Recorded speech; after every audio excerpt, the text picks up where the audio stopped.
soon as I see like welcome and Harvard. Hey guys, my name's Hailey and I'm an incoming student at Harvard Medical School.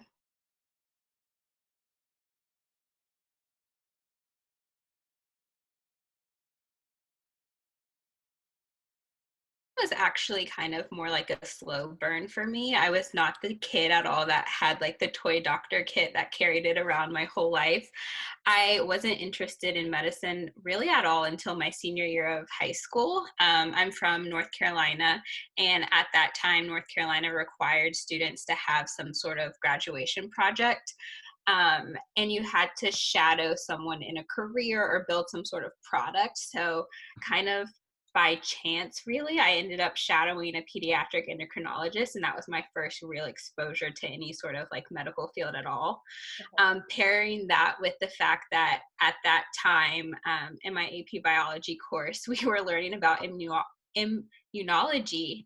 So that really sparked my interest in medicine just from a sheer like, this job is cool, science is cool type mentality. But I grew up in rural North Carolina, and then I went to Columbia University, which is in the middle of New York City for college. So seeing that transition really opened my eyes to how healthcare works in different parts of the country. There's one hospital in the town I grew up in, it doesn't deliver babies. So being on Columbia's campus, you can see multiple doctors' offices, multiple hospitals just in a couple mile radius. So it really got me thinking about healthcare disparities. And that's kind of where my real grown-up interest in medicine started, with seeing the differences in care. I also grew up pretty low income, and my parents never had health insurance. So it took kind of being removed from that bubble to see how different people have access to care. So that's kind of what's inspiring me currently to pursue medicine. From the very beginning, I already mentioned that medicine kind of came up later in my life, but learning and education were always a huge part of my life. I was a incredibly shy child, and I basically like refused to go to preschool. And so my grandpa actually every day after he would get off work or on his days off, he would keep me, and he's the one who taught me how to read, taught me how to count, taught me how to tie my shoes, all of those my colors, those skills that kids typically learn in preschool. I was taught from my family. So from the very beginning, learning was an exciting thing to pursue, and I was always taught that learning was fun from the get-go. So I think that was had a huge impact on me growing up, because school never really felt like a job. It felt like something I had the opportunity to do, and this cool new thing that my parents and my grandparents thought were important. So as a kid, you're just kind of conditioned to also believe it's important. So there's those little messages, but there's also kind of, I was brought up to believe in the American dream, so to speak. Neither one of my parents or really anyone in my family ever went to college. I remember my grandparents and my parents always worked in restaurants. So that's really long hours. They're on their feet all day. So I just remember the whole time I was growing up, my parents always pushed education as the way out of that type of lifestyle, a way to be comfortable, a way, my dad would always say, to work with my mind instead of my body. And that's like all they ever wanted for their kids. So I had that sort of support as far as like messaging. But in my day-to-day life, they also, if I told them I needed to study for a test, they'd turn down the TV or make my little sisters leave me alone for a couple minutes so I could go through some like SAT vocab words. So it was more so they supported me in these big picture dream type way, but also just in the day-to-day, they tried to do really everything in their power so I could focus on school, because being pre-med and eventually going into medicine, it's such a long journey and there's so many hoops you have to jump through. And so they just really made it possible for me to be able to focus on those hoops as much as they could by, in a lot of cases, just eliminating distractions. And I grew up in the South in a rural place as a biracial woman. And I think that has a lot of connotations about who you should be, how you should speak, what your goals in life should be. And my parents never really pushed any of that onto me as far as like getting married early and having kids, or, you know, girls, a lot of people think girls shouldn't be interested in science. And none of that messaging was ever in my like realm of support as a kid. And I think that really made all the world of a difference. When I talk about my family being supportive, a lot of times people translate support into some sort of financial security. And I think that definitely wasn't necessarily the case for me.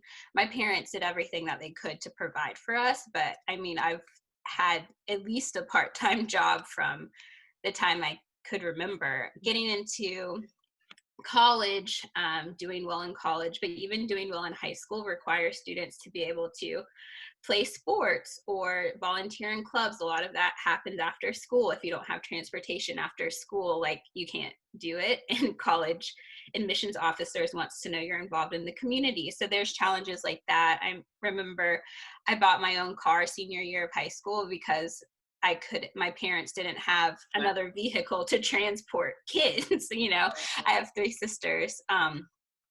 So there was stuff like that, always working a part-time job, in addition to doing school and doing all of the other things that make a successful pre-med student, or at the time, a successful high school student. So I definitely always had a job. I even remember I was really fortunate, I should say, with my financial aid package at Columbia, because Columbia could have never, ever happened without it. But just like even my senior year of college, thinking about how am I going to transition to working a job? How am I going to afford to like move off campus? Like even those sorts of things. So senior year, even though I was juggling, classes and I was writing a thesis, I still was TAing for the psych department because it was always just kind of a extra worry of like, how are you going to provide for yourself? And those challenges have always been in my life. And then being a first generation student, I think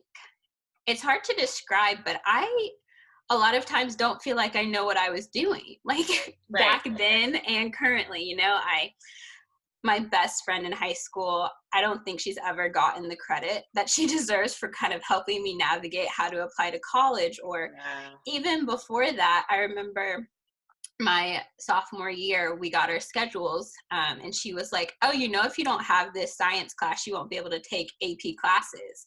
And I was like, what? No. And she's like, yeah, you need to make sure the guidance department like changes your schedule, or you're kind of just out of this like elite education. Right. And so I think it's just those challenges of like, you don't know what you don't know, have always kind of been present in some way. And then I think being a biracial person in general, there's a lot of connotations and a lot of discrimination that comes with that. And I think we could have a whole nother conversation just about racial tensions in our country, even in academia, just highlighting some of them. Like I remember being told that at any professional setting, I needed to straighten my hair because curly hair is unprofessional, or just knowing that anytime I achieve anything, there's going to be someone who comes up to me and tells me it's because I'm half Black. Like, so that's like every high you have in your life can kind of be dampened by outside opinions, no matter what. Like they don't care what my MCAT score was. They don't care what my GPA was. They don't care that I studied for the MCAT while working a full-time job and like helping support other people. Like that doesn't really matter. It's just the color of your skin or how textured your hair is, and that can be it. So I think there's also those challenges too. So I feel like I'm a double-edged sword. I faced a lot of things in my life, but also have had like the most supportive community too. Right. So I feel like a lot of people don't realize this, because for one, I didn't realize it, but schools, I remember when I applied to college, I knew the day and time decisions were going to be released. In med school, it doesn't really work like that. Most schools don't give you a day. We might give you a week or a month, or you'll hear from us probably a month after your interview.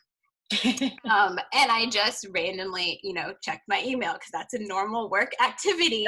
And the second email from the top, the subject line just said, "Welcome to Harvard Med." As soon as I see like "Welcome" and Harvard, like I was basically coding like in my chair. And so I like finally opened the email, and my boss is sitting beside me. And of course this is happening in like seconds, but I felt like it was minutes. And she looks at me and she goes, "Are you okay?" And I was like, just straight face looked at her dead in the eyes, and I just said, "I got into Harvard Med." And she was like, "What?" And I was like, "I think I just got into Harvard. Yeah, I got into Harvard Med." I FaceTimed my older sister because I had to tell someone, but I wanted to tell my parents, like in person. Legally Blonde, quotes passed back and forth. Honestly, it still feels surreal. Like sometimes I say it and I'm like, oh, right, that's my life. Yeah, I would just say that there's room for all of us. I don't want to speak to everyone's pre-med experience, but mine was very competitive and very cutthroat for most of the time. I was a pre-med, from science classes being graded on a curve and just people thinking that if you're successful, they can't be successful because there's only so many seats at the table. There's only so many seats at the table right now for women. There's only so many seats at the table for people of color. And so I think it's really easy to get into a mentality of it's me or it's them. And I've been working way too hard and way too long. It has to be me. But I really think there is room for all of us. And my outlook on medicine and honestly, my mental health, my grades, just about everything in my life improved once I found a group of supportive pre-med friends who were willing to celebrate, my successes, even if they didn't get the internship that they wanted, and I was willing to do the same for them. I think the path to medicine is some sort of like ultra marathon, and you need a lot of support from a lot of different people, but you also need people who are running the race beside you. And for me, that's been one of the most valuable experiences in college being pre-med, is just finding those people to run with. So there's room for all of us. Seems a little crazy since I just talked about my cutthroat competitive experience, but looking back, I would just say rewarding. A lot of things. My family, because they really did. I recognize it more so now than I think I ever have in my life, the sacrifices my parents had to make to do work multiple jobs, to keep food on the table, or to make sure, I had printer ink to print off high school papers, just like those little things. I think, realized how much they were really doing to just make my life run. So they definitely keep me motivated. But now I also think about my future patients. I was talking to my older sister last night, and she lives in a small town in South Carolina, and the closest Black female psychiatrist to her is over 2 hours away. So I think about just patients that I'll get to interact with that hopefully will look a little bit like me or have a similar story to me. So my family, future patients, and also just like the change I want to see in the world, because I really think representation matters. And I think even though getting into Harvard and like everything that's led up to this moment has been incredibly difficult, there's a whole group of people willing to do those difficult things. So another like little Black girl knows that she can do it too.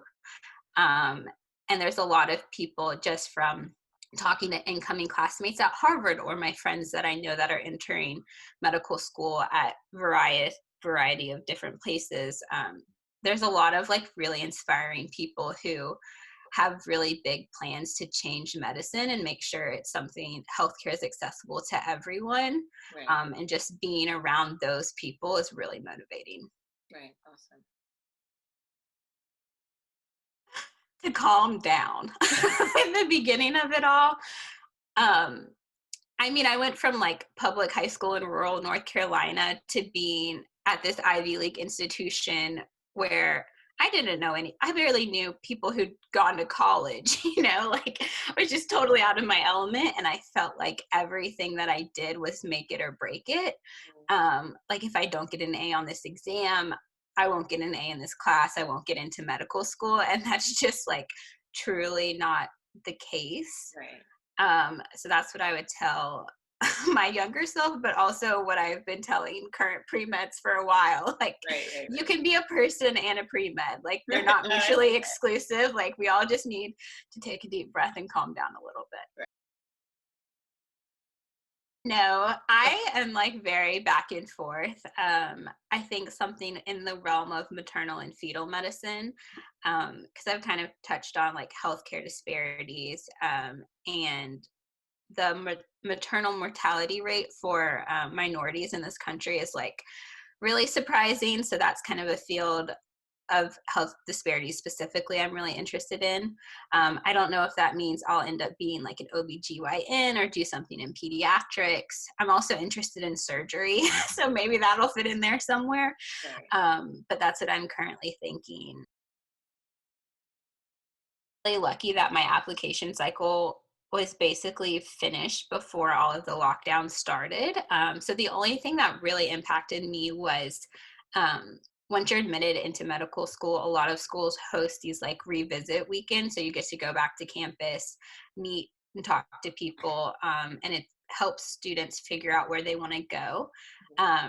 All of those were canceled because of COVID situation. So that was the only thing that really impacted me. We had most of them over Zoom, but I think most people would agree that Zoom and in person leave a lot to be desired, the differences between the two. But I was really fortunate, at least with the timing of my application, that I was basically through with everything. Okay. I really thrive having a schedule and having more structure in my life. I had an idea of that. I'm the most productive when I'm the busiest, which I don't know if that's counterintuitive or not. But I had an idea, but that's been made blatantly obvious during, the whole shelter in place thing, and the whole COVID pandemic for sure. I need structure. I love it. I love a schedule. My cycle as a pre-med student was basically finished. I think the other thing that I've struggled with during this time, just as like a human, is the uncertainty of it all. Um, Even the uncertainty of, am I moving to Boston in a couple months, or are we doing school online? How am I going to how am I going to learn to be a doctor online, but also like in my current living situation with my family? They're so supportive, but we all haven't had to live together for a whole minute. So I just don't know how that would work. My parents recently moved into a smaller house because they never expected all of their college kids to be here at the same time. One that has a desk in her room. So we're like rotating Zoom calls, like making reservations to like use the one desk we have in our house. So there's a lot of, just like the rest of the world, honestly, I've had a lot of uncertainty about what's about to happen to my life in the next couple months. Right. Well,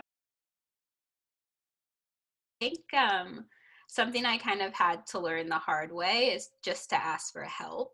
I kind of touched on it before, but there's room for all of us. And I kind of alluded to this idea that going into medicine really is a marathon. And what I found is that when I've been able to put myself out there and reach out, people are so receptive. You guys reached out to me, and I loved, hopping on this call with you. Other pre-med students have reached out to me to edit personal statements. When I was applying, I reached out to people I haven't talked to in a while who I knew went to certain medical schools and just asked for their advice. And I know I'm lucky to have had so many people be so willing to help me, but I think that's something we all can kind of take into consideration, that I think people a lot of times are more willing to help if we'll just ask for it. So I would say ask for help. And I really do just feel very strongly about this idea that there's room for all of us. And I know that so many people's plans for their application cycle, from taking the MCAT to um, you know, having access to their mentors to get letters of recommendation, that sort of thing, for this upcoming cycle is just so all up in the air. But I hope I can just encourage students to really push through this time of uncertainty, because representation matters, and your unique voice and what you bring to the table is really needed in medicine. Mhm. So I hope that we all can take this time to really just continue to push forward and focus on what we want to do for our communities. Yes. You guys for having me. Thank you for what you're doing to get stories out there for pre-med students, because like I said, representation matters, and I needed to be able to look up the ladder for people who'd done it before me to be where I'm at.